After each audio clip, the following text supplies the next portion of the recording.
కెనడాలోని టొరంటోలో Telangana Canada association TCA ఆధ్వర్యంలో తెలంగాణ రాష్ట్ర అవతరణ దినోత్సవ దశాబ్ది ఉత్సవాలు ఘనంగా జరిగాయి. కమిటీ సంయుక్త కార్యదర్శి శ్రీ రాజేష్ ఎర్ర సంబరాలను ప్రారంభించగా శ్రీమతి స్వాతి మన్యం, శ్రీమతి అమృత దీప్తి కర్రీ, శ్రీమతి కవిత తిరునగిరి, శ్రీమతి ప్రసన్న మేకల, శ్రీమతి స్ఫూర్తి కొప్పు జ్యోతి ప్రజ్వలన చేశారు. కుమారి శ్రీ ఐక్యేరా గణేష వందనంతో ధూమ్ధాం కార్యక్రమాలు ప్రారంభించారు.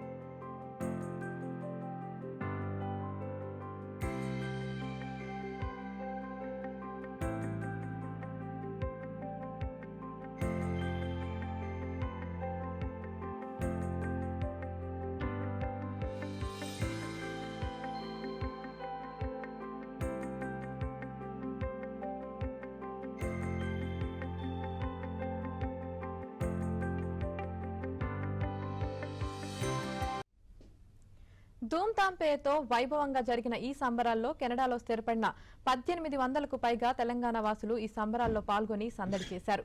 ఈ వేడుకల్లో తెలంగాణ వాసులు కుటుంబాలతో హాజరై సందడి చేశారు. అందరూ ఒక్కచోట చేరి తెలంగాణ ఆటపాటలతో సందడి చేశారు.